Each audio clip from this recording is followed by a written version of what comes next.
Are you a L.I.V.E teacher? A L.I.V.E teacher is someone who never stops learning. We know that highly efficacious, efficient, and effective educators expect their students to succeed. Yes, y'all. L.I.V.E, Highly Efficacious, Effective, and Efficient Educators, is a series of 22 live lessons that focus on different areas of teacher efficacy, advocacy, and support.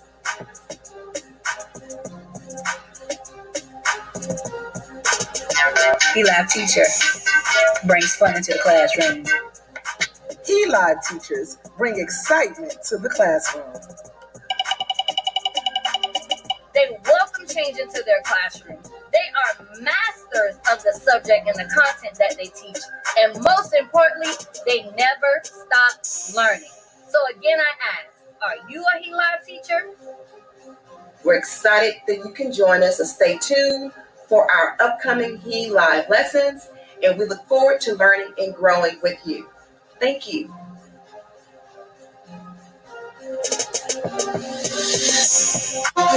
Yeah, come on. I like that, y'all. The H, the E, the H, the E, the H, the E, the H, the E. I like that, like that. The H, the E, H, E, H, E.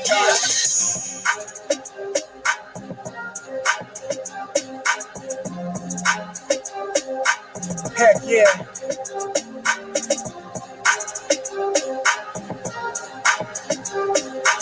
Yes, y'all. Watch out. H-E-Y.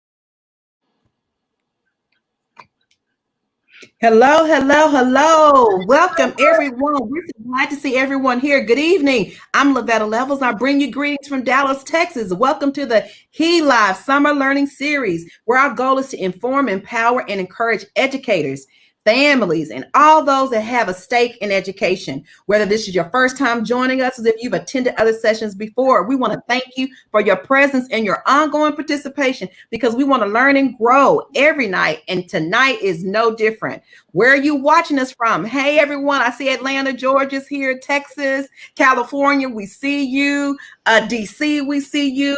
So make sure that you share the video. Make sure that you tell us where you're watching from, and make sure that you invite other people to participate with us tonight. Tag, Keishla, you're it. Good evening, everyone. Good evening and welcome to tonight. Now, my name is Keishla Wiley, and I am bringing you greetings from Dallas, Texas, by way of DeSoto, Texas. Again, thank you all for joining us tonight. And Isis, Tag, you're it. Good evening, everyone. Hello, I'm bringing you greetings from the countryside of Mounts Corner, South Carolina. If you ever wanted to be on Ayana Fix My Life, but you couldn't get on there, tonight is your night. Dr. Ebony White is here to fix your life, and Tag, Simone, you are it. Hey, everybody. I am Simone from the great state of North Carolina. I live in Maryland. We want to thank Isis tonight for being highly efficacious with the red lipstick to represent for us tonight. We are excited. We are excited to look, and I don't even know how they do this stuff. Every single time now. I don't know but we are very excited that you guys are here. Miss Nevada Taylor, she asked, could she get some CEU credits because she been going through some series. She has. We got you, Dr. Taylor. Dr. Taylor, we got you. Yeah, you and me. So y'all have been amazing. And thank you to all of you who have been tuning in. So you're in for a treat tonight. I'm excited to introduce Dr. Ebony White to everybody. Dr. Ebony White is a licensed professional counselor, a national certified counselor, and an approved clinical supervisor. She's an assistant clinical professor in the Department of Counseling and Family Therapy and the program director of the Master in Addictions Counseling Program at Drexel University. As the executive director of the Center for Mastering and Refining Children's Unique Skills, Marcus, a nonprofit organization, she focuses on expanding developmental pathways for at-promise adolescents in Trenton, New Jersey through counseling, mentoring, and tutoring. Clinically, she focuses primarily on issues that impact the relationships and functioning of African Americans, primarily women and teens. She also provides multicultural and mental health training for law enforcement, religious leaders, educators, and community members. Dr. Ebony is a master teen steps trainer, a curriculum designed to improve the functional of teens in healthcare settings. Dr. Ebony's research interests broadly focus on advocacy and social justice within the African American community. Specifically, she is interested in the impact of individual and systematic trauma on the development and functional of individuals and families within the African diaspora nationally and globally. She has done trauma-focused mental health work in Croix-des-Bouquets, I hope I said that right, Haiti, and in her hometown of Trenton, New Jersey. She's appeared on CBS to discuss the impact of mass shootings on mental health, as well as the everyday violence that plagues under-resourced communities in urban settings and the subsequent trauma response that may occur. In 2019, Dr. Ebony was nominated by her peers for the Locke Paisley Outstanding Mentor Award given by the Association for Counselor, Education, and Supervision. In 2007, Dr. Ebony received the Woman of the Year Award from the Mercer County Commissions on Women. Dr. Ebony strongly believes that you have to be at the table to determine the menu and thus hold service positions in several counseling organizations. Dr. Ebony is community focused and strongly identifies as an advocate, counselor, and educator. She recognizes the village that raised her and live by Ubuntu. I am because we are, and because we are, I am. Dr. Ebony is excited to continue the work, and we welcome Dr. Ebony tonight to the Yes. She's here. Yes. Dr. Ebony, thank you so much for being a part of our show tonight. We are getting our notepads and our phones ready. We'll have our questions ready. So those of you that are watching, please make sure you have your questions ready when we have BOYB. So Dr. Ebony, we're going to move out the screen and it's all yours. Thank you so much, Senene, for that wonderful, wonderful welcome. And just really quickly, I just have to say it's quite a bouquet, Haiti. Shout out to all my people who are in Haiti. Yes, and so it looks like you all can see my screen. So for the next 30 minutes or so, I'll be talking about mental health and trauma in the classroom, specifically how it shows up in the students that we're working with as educators, and how we can, first of all, identify what's happening with our students who are struggling with some mental health issues or who have mental health concerns, and then also how we address those concerns as well. So typically, pre-COVID, this is typically what a classroom would look like, right? You have a teacher, sometimes there are teacher assistants in the classroom, and you have, various students from different backgrounds at the desk. And typically, with the naked eye, what we see are just bodies in seats. And we may notice that our students have unique gifts and talents and all of that, but we typically see the student in their physical form as they are presented to us. But there are some things that we may not see when they show up in our classrooms. And those things include, we may not know what type of trauma they are experiencing in their communities. I know the community in which I grew up in, there was a lot of violence. It was plagued by violence. And so oftentimes there would be a shooting or something violent that occurred the night before, and I would go to school the next day and perform and function as if that was just the normal thing. And some of our students are experiencing that. Some of our students have mental health diagnoses such as ADHD, attention deficit hyperactivity disorder, or other concerns that makes it difficult for them to focus. And so sometimes we may misrepresent or mischaracterize a student as a bad student when they're really having some internal struggles that's impacting and impeding their ability to focus on the content. You have students who have even more severe mental health responses or mental health diagnoses, such as depression. And so they're struggling with thoughts that they don't have the language to determine at the time. So the one bubble on top of the student's head, it says, nobody sees it, I'm dead inside. And so sometimes many students, they don't have words like depression or anxiety or trauma in their vocabulary. And if they do, they don't have a full understanding of what those things are. And so they have these words or these feelings that they describe in this way. And also we know that many of our students have family issues that they may be experiencing. And I'm not saying that this is typical of all students in your classroom. What I am saying is that we don't know what's happening with our students when they are struggling.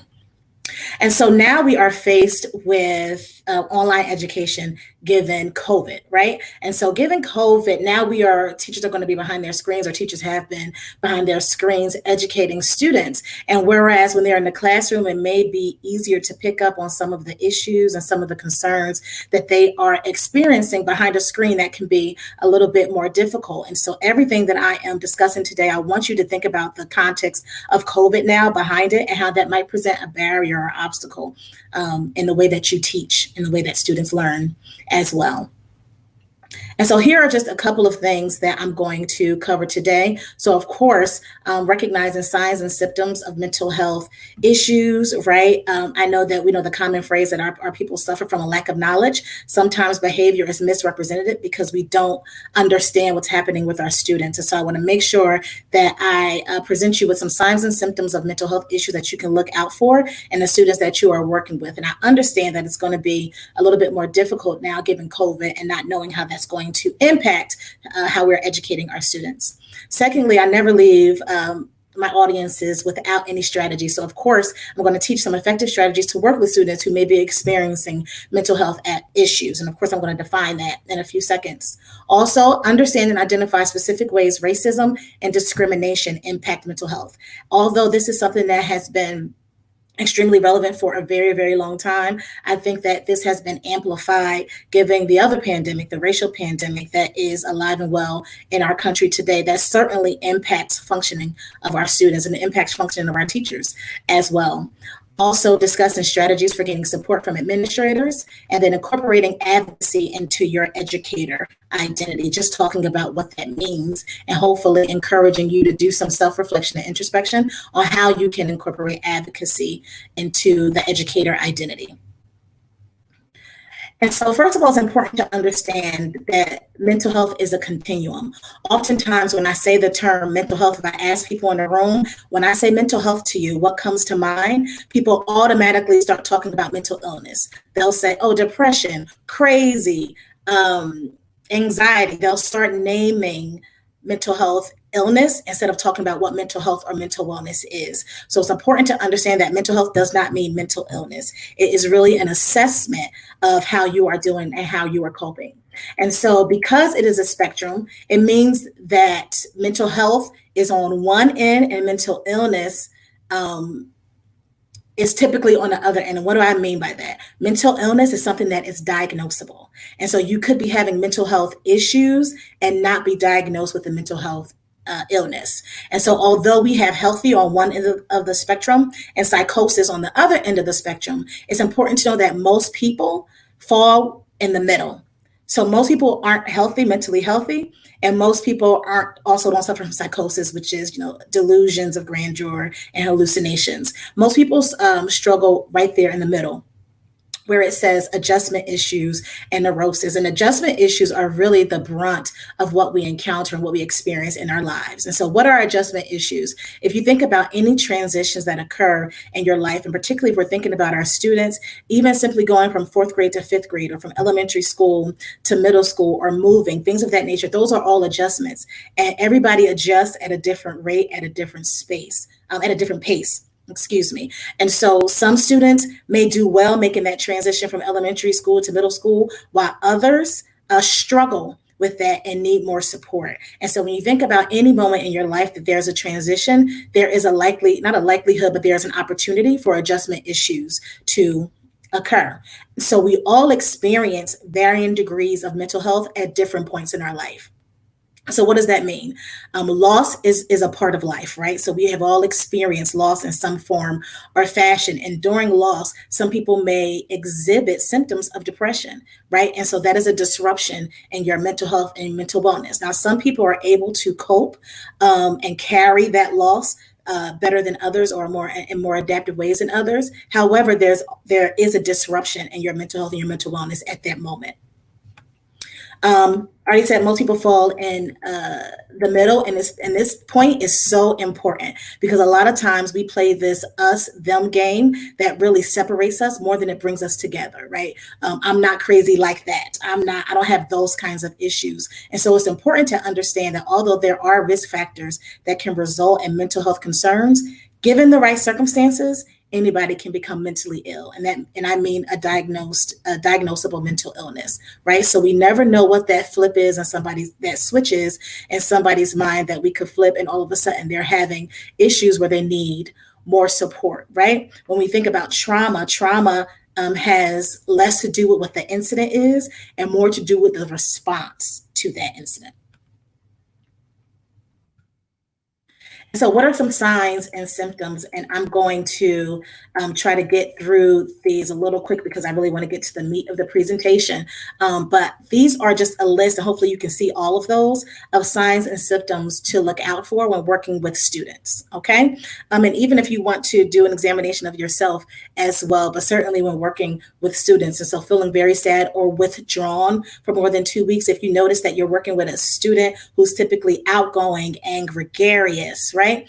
And all of a sudden they're more inside of themselves, it's important to take note of that. Out of control or risk-taking behavior. So engaging in activities or behaviors that can be seen as risky or harmful, even if they don't see it as such. If you notice any changes in weight or eating habits, severe mood swings, drastic changes in behavior or personality, extreme difficulty in concentrating or staying still, right? And so many of the students that we work with, and I'll talk about this later, have experienced different types of trauma in their life.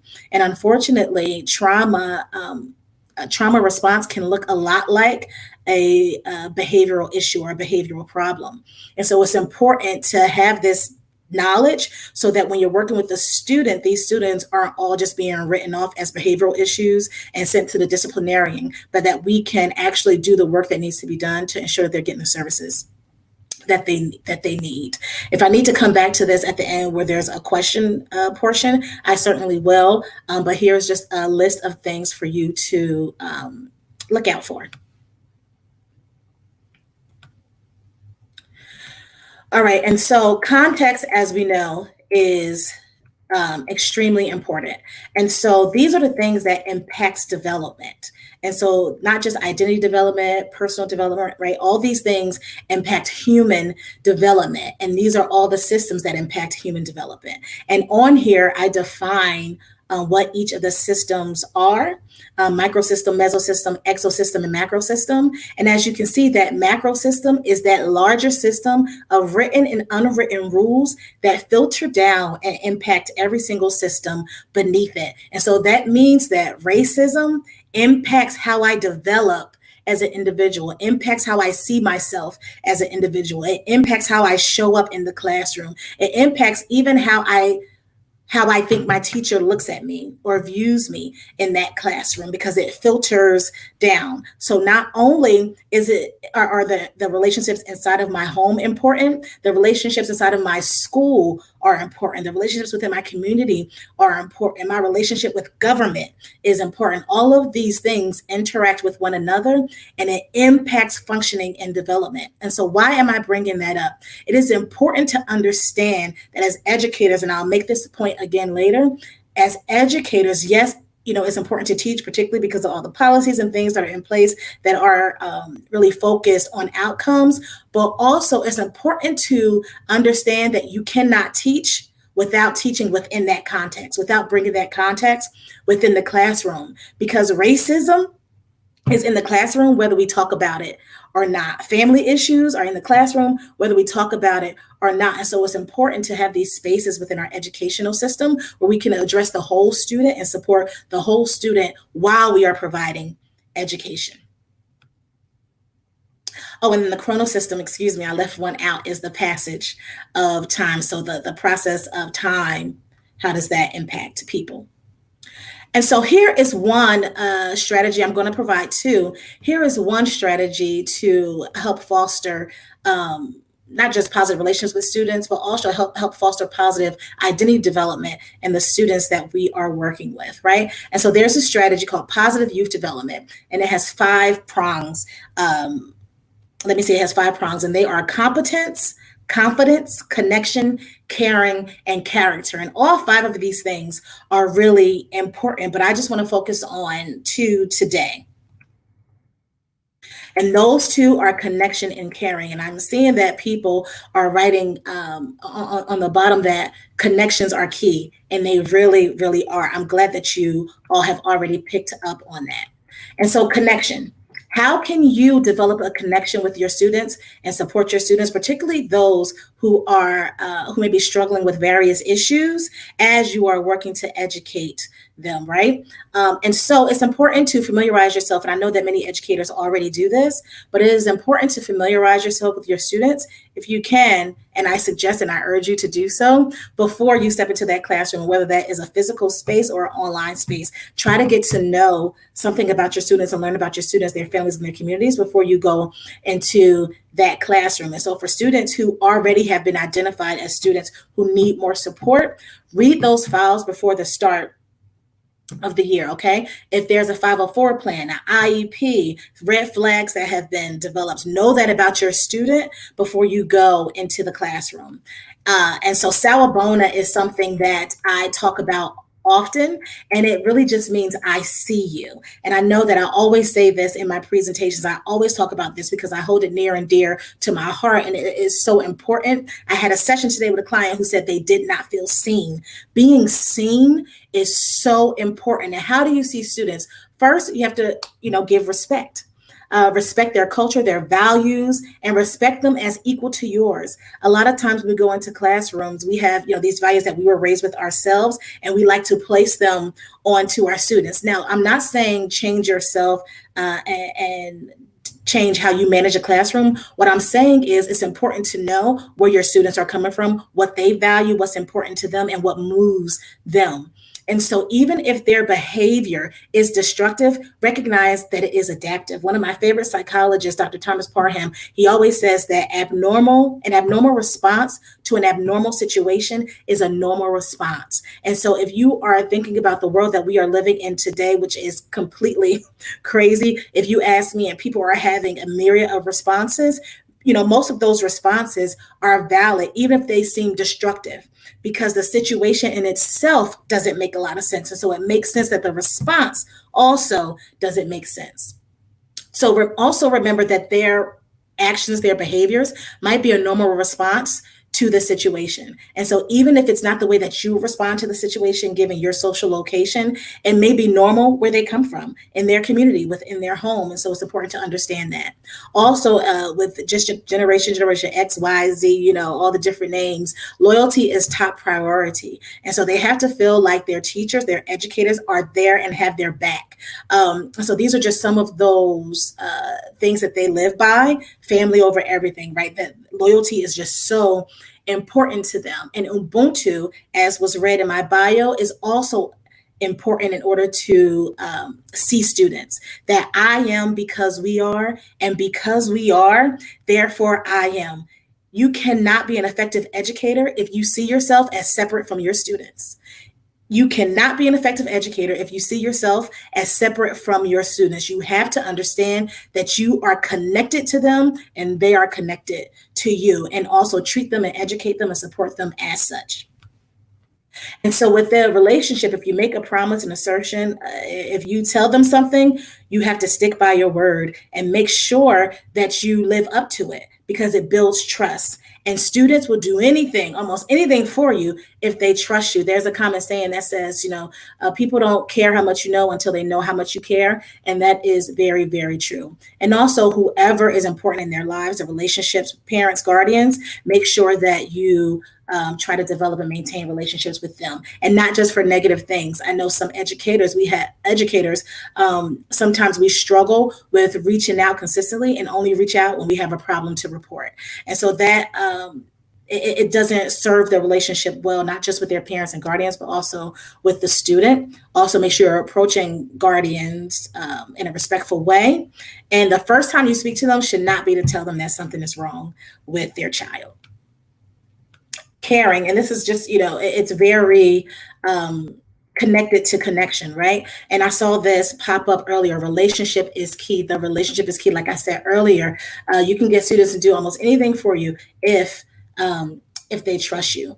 Also, you want to make them aware that you notice changes in them, right? And so I know typically within the classroom, if a student typically sits in the front or in the middle row or wherever they sit, and they change their seat, and it's something drastic, like a student who's just sitting in the front is now sitting in the back, don't let that go unnoticed. Don't let that go unspoken. You want to highlight that. You want to let them know, Sawabona, I see you. I see you. What's going on? Even when you are correcting or addressing an issue with the student, always begin with a positive, such as, you're really smart, and I see you stop doing your homework. So not even a but, because the but, as we know, negates what was before the but. You are so smart, and I'm wondering what's going on with your homework, right? Even when you are correcting them, when you are addressing them, always start with something positive. And always really try to ask what you can do instead of telling them what they should do, right? So how can I support you? How can we help you be successful in this classroom, right? What do you need to move forward? What's going on? What's getting in the way? Tell me how I can be there for you, or how the class can be there for you. Create community in the classroom so that everyone is accountable and responsible for one another. It's also important because, as I said earlier, mental health has become so taboo, particularly in communities of color, that we talk about mental health frequently in your classrooms. Use it in lesson planning if possible, so that when you say words like depression, anxiety, things of that nature, it doesn't feel strange to students or weird to students, or it doesn't seem like a taboo topic. Also, for students who are known to have struggles, it makes them feel less singled out in those spaces. It's also important to talk about, if you want, a way to incorporate this is to talk about well-known people that they may respect or look up to, who struggle with mental health issues as well. This next strategy, the HELP strategy, is actually a strategy that I developed. And of course, it's an acronym because I'm an educator too. So I live on acronyms. And so this strategy is actually in one of the Phyllis journals. So the 2016 edition of the Phyllis Journal, and the name of the article is Trauma in the Classroom, Introducing a New Strategy for Teachers. And so the HELP strategy, stands for hear, empathize, lesson, LESSEN, plan and sustain. And so here requires basic training in identifying signs and symptoms, which now many of you already have, because it's important to know what to look for. Now, also hearing involves responding as well, right? And so if you ever had a student come to you to tattletale or tell on somebody, or if you have any children and they said, Johnny hit me, or Johnny took my cookie, they're not looking for you to just say, okay. They're looking for you to do something to Johnny, right? And so hearing not just requires an understanding, but it also requires action on an educator's part. And so after you hear, you have to empathize. Try to understand the student's perspective as them, right? So not if it were you in their shoes, because if you just say, you know what, I know what it's like to be in your shoes, then you really don't know what it's like for them, because you only know what it's like to be yourself with different shoes on, right? And so try to understand the student's perspective as the student, and also increase feelings of acceptance in the student as well. Many of our students, as we know, particularly because of social media and things of that sort, are already struggling with their identity, with self-esteem, with self-efficacy, things of that nature. And so you want to help to increase the feelings of acceptance in the student, right? Not beating them down or not saying something is wrong with them, right? And then also lesson, try to draw attention away from the student. So if you understand the student is struggling and they may be causing a disruption in the class, you want to try to take the heat off of them, or the visual off of them. So have stress relief tools available in the classroom, such as stress balls. I know some teachers are against the fidget spinners, but there's a thing called a fidget box or a fidget cube that helps to ground students as well, or clay that can help to, something malleable that can help to ground students as well. And it also may include brief vacations for the student, right? And so some students really, really, really do struggle to stay still. And so maybe make that student the teacher helper, right? And this is when you're in the classroom. It's important for you to think about the context of COVID and how you might be able to execute this in an online space, even if it's giving them a lot of breaks from the screen time, okay? And so including brief vacations, like, oh, can you take this down to the office for me? Or can you sharpen the pencils? Or, anything of that nature. And then it's important to plan implementation and execution. So not only do you link up with everybody who is going to be on the support team for the students, so their guardians, it even could be a peer who they identified as someone they respect and look up to, educators, the school social worker, or what have you. Once that plan is developed with that whole team, including the student, and it's implemented, you have to make sure you execute it as you said you would and be consistent. So even if it's only one teacher or one educator who noticed this issue, likely that's not the case. You want to make sure all of the educators and all of the people that the student interacts with in that facility is aware of that plan and can support them. Because as the last letter says, as sustained, consistency is key, and it allows them to feel a semblance of control, oftentimes when there's a lack of control in other areas of their life. And so then you have the advocacy identity. And so I really want you to think about this, and I'll spend some time here on this slide, because I think oftentimes people in the helping professions, and I do consider education a helping profession, we think about our role in a singular, we may think about our role in a singular way, right?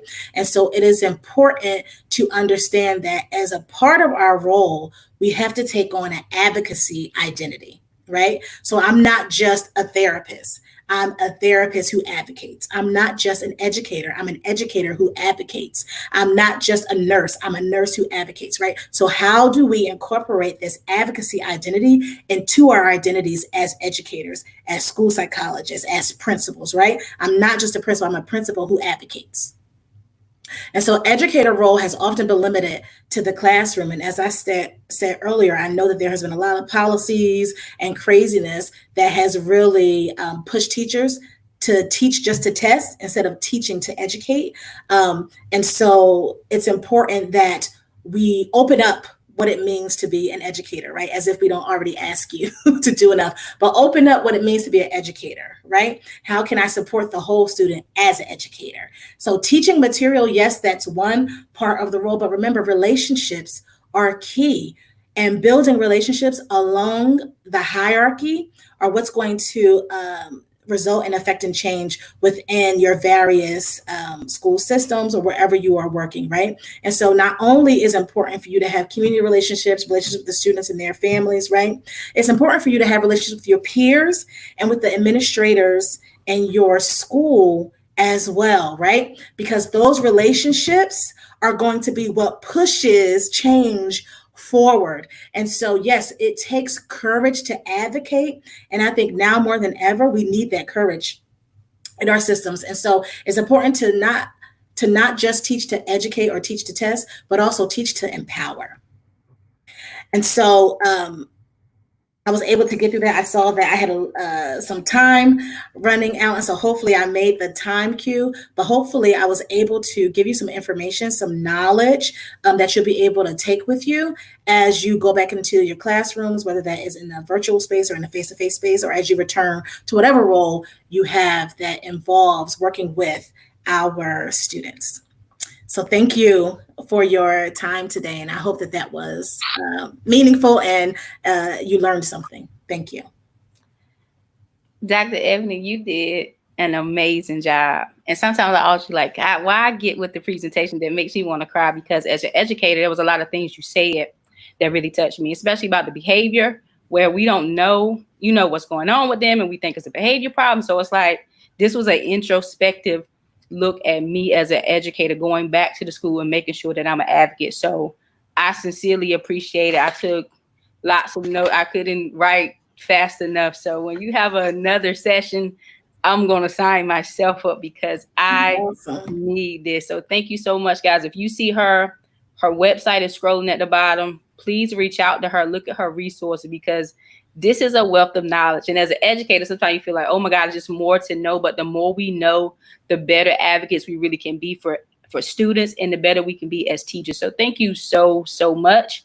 Now this is the part of our show called BYOV. And this is where you can definitely engage with Dr. Ebony. Tell her how much she helped you, how much this information was good. Your questions, please put your questions here. And so we'll get right into our BYOV. So Dr. Ebony, if you want to, I'll remove your. Stop sharing. Yes, ma'am. Okay. Okay. Awesome. And so I will do the first question here, and then we can just keep going. Awesome. Okay. So what new obstacles do COVID-19 and the racial pandemic bring to addressing mental health in the classroom? So I'll start with the first part first, because it's the easiest one to address. And so I think obviously it's changed how we taught. Although there was online school, of course, before COVID hit, it pushed all school to really be virtual. And, sometimes people aren't as savvy in those technological spaces. And sometimes this computer screen brings a barrier between you and the student. So you can't really control so much that interaction. And it may be more difficult to manage the classroom in that space. Also, it's brought health to mind, right? And so we tend to be gregarious and wanting to socialize with one another. And now, especially I would say people of color, we'll hug our students, right? To let them know we care. We'll grab onto them. And it's really, we're afraid now to do that because of all that's going on. And so we can't even engage in that way. And so that's certainly an obstacle that could really impact the connection piece that I was talking about, or the connection and caring, particularly if you are someone who wants to connect with your students in that way. Yeah. The racial pandemic, and like I said earlier, this is not anything new that has been going on in our society, but I think that because it has always been kind of this undercurrent for such a long time, it was easier to ignore and not have to bring in the space, right? And now, because of how amplified it is, everybody's talking about it. Yeah. You have to talk about it. You have to address it. It's in our faces at this moment. And so it's not only going to impact how we're interacting with our students, it's impacting how we're interacting with each other as educators, how we're interacting with administration, how we're interacting within communities, right? Because the air is electrified given the incidences that are occurring. Yeah. So I'm gonna ask another follow-up question. We'll go to the next question. But you talked about something. You said even though we don't talk about family issues, even though we don't talk about racism, it's still in the classroom. So what would you say to an educator who they kind of know it's in the classroom, but they just don't know how to approach it? Mm-hmm. Absolutely. So there are a bunch of tools online. You know, Google is people's best friend nowadays. There are so many tools online that are available and accessible to educators about how to bring up these topics, right? And if we don't want to take up too much time in our classrooms, we can help create a space in our education system or in our different facilities where those conversations can happen. One of my favorite strategies, now I'm an educator, but you know, at college level and before my classes, I do a check-in, like what's going on. And I say, you know, this time frame is for us to talk about this stuff, right? And if it comes up somewhere along the way, you're right. It does take skill to be able to say, you know what, you're right. That is an issue. I understand it's hard to focus given what's going on around. So you're absolutely right. Do you need a break? Do we need to stretch? Do we need to play some music? You know, how do we do this? But we can't ignore the issues that are so heavy and so impactful in our lives today. Yeah. Thank you so much. So here's the second question. How can teachers ensure they're addressing their mental health while supporting students? So this is a very important question. And, you know, some of my DTEC folks know that I did a whole presentation on teacher mental health a few years ago with them. Burnout is a very real thing, right? Not only are teachers tasked with managing their own homes, but they have to manage their classroom space and their students' problems, and it can yield to a lot of frustration within them, right? And so sometimes there are some kids, some students that can, you know, really raise your blood pressure and take you to that limit. And so it's important to do a self check-in on a daily basis. This is the tool that I'm talking about. Before you step foot in the classroom, whether you do that sitting in your car before you walk into the door, or whether you do that now in your bathroom, in your bedroom before you start teaching, do a check-in with yourself. Where am I today on a scale of 1 to 10? How am I feeling? Right? What am I bringing with me into the classroom today that might impede my effectiveness? Right? And try to do some deep breathing or whatever you need to do to release that before you go into the classroom. And then at the end of your day, you want to do that again, right? What student am I struggling to connect with and why? Is that about the student? Is that about me? Right? What do I need to do to address the stuff that's going on with me? Maybe I need to seek a counselor, right? And that's okay to need to want to seek more support so that the issues that are rising up and educators aren't bleeding into the classroom. Thank you so much. Now, I know you shared earlier about, you know, given any circumstance that anybody can have diagnosed mental illness. So what did you say to the person who perhaps something traumatic has happened to them and there really is an issue where there's a mental illness, but they're feeling ashamed or they're feeling embarrassed to go and get help? What is something that you can say to encourage somebody to really seek help for themselves? And so I said this earlier. First, I would applaud them for being brave enough to bring that to me, or even if they didn't bring it to me, I just noticed it. I would applaud them for steadily coming to a space, even though they're carrying all of this on them. And then I would tell them that what they are experiencing is normal, right? Like I said earlier, an abnormal response to an abnormal situation is a normal response.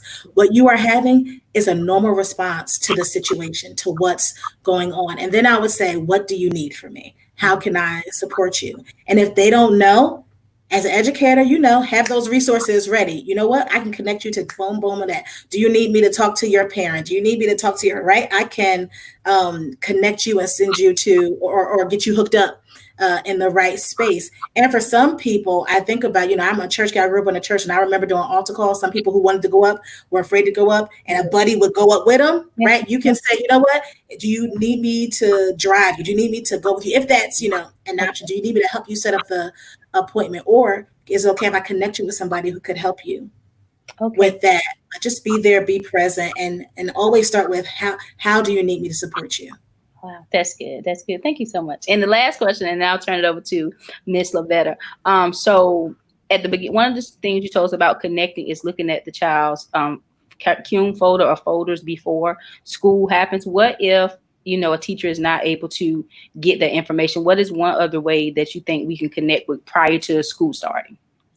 So maybe not prior to school starting, but first day of class, you can give out a worksheet, or you can do like a Google Doc quiz if you're doing a virtual space where you're asking open questions that have nothing to do, or maybe have little to do with the actual subject, right? Even though one of those questions should always be, how do you learn best? Right? Okay. If you're having a bad day, what's the best way? You know, you can ask those questions. What did your favorite teacher do that really helped you? And what was the least favorite thing your teacher did to, you know, when you're experiencing a problem? And then also always ask them something special about them. I like to ask, you know, what's your favorite movie and why, or what's your favorite song, right? Just to get to know them, and you can bring those characters into the classroom as well. Okay, thank you so much. So my team is telling me that we have some questions in the comments. So if y'all can help me, I don't see. Okay, here's one right here. Okay, as a middle school counselor, what are some suggestions for transitioning rising 6th grade students into middle school in the remote setting? Okay, and so it's important to, and I know most students are technologically savvy today, but it's important to gauge not just how savvy they are, but also, do they have the resources they need to navigate that environment, right? Do they have a space at home to learn from, or a space to learn from, whether it's at home or in the library or whatever? Do they have the tools they need, such as a computer, right? All of those things. Also, it's important to recognize, you know, studies that show, you know, you can't sit at the screen for more than 30 minutes, whatever. So it's important to incorporate breaks into the classroom. And you can also always do a survey at checkpoints throughout the school year to say, okay, what's going well? And what's not going so well? What do you need from me? Now, if the student is having anxiety and things of that nature, there are many tools that you can provide for them. And I don't mean anxiety, a diagnosable disorder of anxiety, but just anxious about starting the school year. There are deep breathing techniques, there are grounding techniques that are certainly appropriate for you to model in the classroom. You can start every class by doing a deep breathing exercise. You can start every class by doing a shaking exercise, just to get people's anxieties down, and always have something proactively prepared to help students. And so saying, you know, if anybody needs a break, or if you are having struggles, or if you are having issues, do this so that I know, you know, this is what you need, if that makes sense. Yes. Thank you so much. Okay. So Isis says, how can I better support parents of multiple children that are now teaching at home that haven't dealt with their own childhood trauma? Ooh, that is a good one. So family counseling, individual counseling. And so you as an educator, it's important to have a resource list, right? Or a paper or a document on your computer where you are connected to the community, where you know who takes what insurance, you know, if they need Medicaid or Horizon, you know who you can do a soft handoff to the family. And the great thing about having to do things from home is that nobody really has to leave their space to get services anymore. There's so many counselors who are doing telehealth sessions.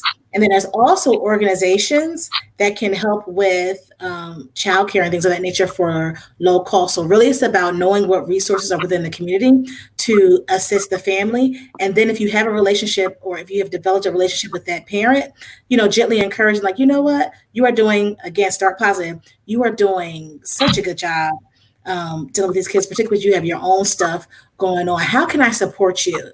I know this person in the community, and I think that may be a good, what are your thoughts about that? Thank you. And here is the last one. It says, when middle school brown and light complexion girls target dark complexion girls, is that classism with racism? It becomes a feeding frenzy in some cases. What approach should a teacher take outside of counseling referral? So this is that macro system coming into the individual development, right? And so it's important to understand that when it's within community, it's called colorism, but colorism is a direct result of racism, right? And so we know that complexion carries currency. And in our society, the whiter you are, the more privilege you have. And that thing, it becomes internalized. And so I call it the plantation mentality, whereas we know during slavery, those who were seen deemed as less attractive were also often the people who were darkest, and those were the people who had the most laborious, laborious tasks, whereas those who were fairer skinned were giving less tasks. And so that stuff, that's why I said we have to understand our history. That stuff, it seeps into our functioning and it messes with our mentality because we start to internalize those beliefs and we begin to act that out. So what can you do? The question left, but I think the question was, what can I do as an educator? And it's important to talk about that openly within the classroom, saying, you know what, I noticed something. What is that about? And then giving that history lesson to tie to it. When you do that, this is what you're doing. Remember I said that you cannot see yourself as separate from your students? It's important to create communities in the classroom too, saying, listen, when you say that to her, you're not just hurting her, you're hurting you. You're hurting our community. You're hurting our class. You're hurting me, right? Yeah. And so really bringing in those conversations. There are also group activities that address this as well. Wow. Dr. Ebony, you shared so much good stuff. Thank you so much. On behalf of the HELI team, I want to say thank you for your wealth of knowledge. Thank you for your openness to share. Thank you for sharing with such efficacy, efficiency, and effectiveness. You know your stuff. You are deserving of all the accolades. And so on behalf of the team, I want to say thank you so very much. Please stay with us until the very end. I'm going to invite Loretta to come back. And it was a pleasure again to have you on HELI tonight. Thank you. Thank you so much. You're welcome. Wow, that was amazing. I hope you all really paid attention to Dr. Ebony White. I hope that you go to her website, ebonywhite.com, drebonywhite.com. Please go to her website. She has excellent resources there. She offers professional development. I can't imagine a teacher today with everything that's going on that doesn't have this type of resource information. I think that is so on time that we are dealing with, especially with George Floyd and everything that's been going on with Black Lives Matter. It is so important that we are better prepared and more prepared than we were in the spring. It's important that when we see these signs and symptoms that she shared with us, that we already know that we need to have a plan in place. And I'm going to also say, as educators, go ahead and plan for that now. Already anticipate that there will be a situation that you need to make a referral. Get with your campus counselor, find out about your community resources, and be able to make that soft pass onto the counselor so the counselor can make that soft pass onto one of those communities resources, be it a church, be a counseling center. It's so important. So I want to thank you all for participating. Make sure you complete the survey. The survey link is rolling. We're going to go ahead and let's have some giveaways from those persons that participated in last week's survey. Let's see, who do we have today? I'm going to share my screen just a second. Y'all know it's going to take me just a minute. Now I can share my screen.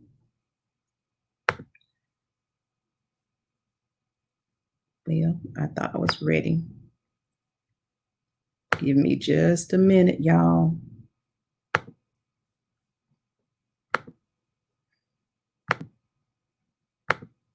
There we go. Awesome. Okay, so we are going to see who the winner is, if this will let me do that.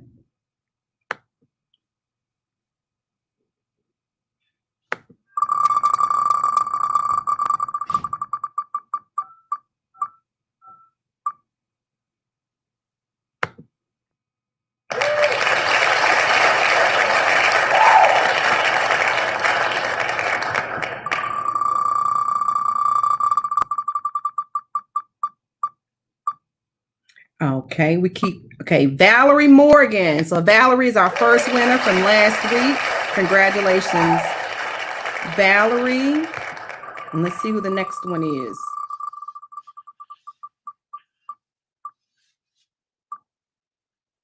So that's our tag, you're it. Let's try this one more time. Let's see if we can get another winner. Give us just a second here.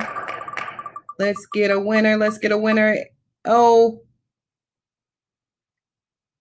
okay, we'll go ahead and give it to Chrisada Glover. So congratulations to Valerie and to Corsada, we want to congratulate both of you for winning tonight. And everyone, please make sure that you complete the survey. Again, on this Thursday, Dr. White did a phenomenal job today. Remember, she has 2 areas that she's an expert in: trauma. She works with educators. She works with teens. She works with youth. And I like the fact that she also has an expertise in the area of working with law enforcement and crisis. So she's going to bring all that expertise on Thursday, working with a youth panel. We're going to bring students together from K through 12, and they're going to share their hopes and their dreams and what they want for the school year, their concerns. They have a voice. And so on Thursday night, bring all of your students. We want you to invite your family, grandparents, your teachers, educators, community members, church members. We want everyone to come in on Thursday night to hear Dr. Ebony White as she moderates this panel. We have Miss Broderick Knox that's coming with us,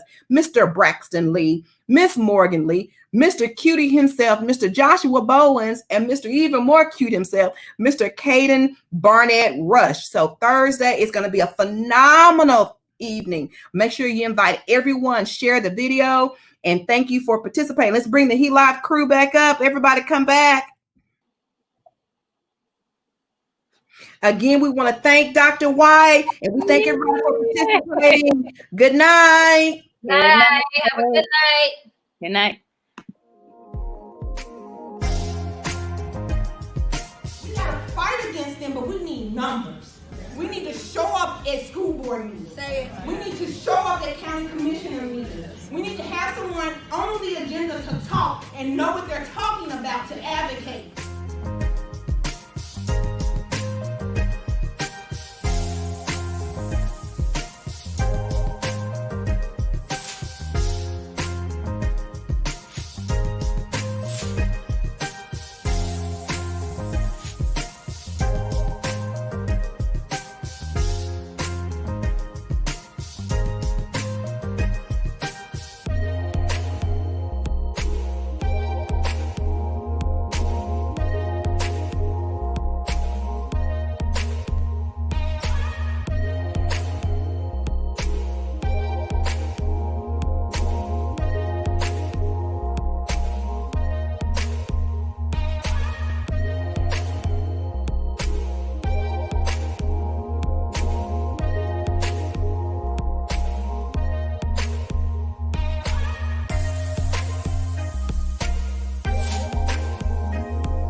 Great if you're not being better than you were tomorrow than you were yesterday.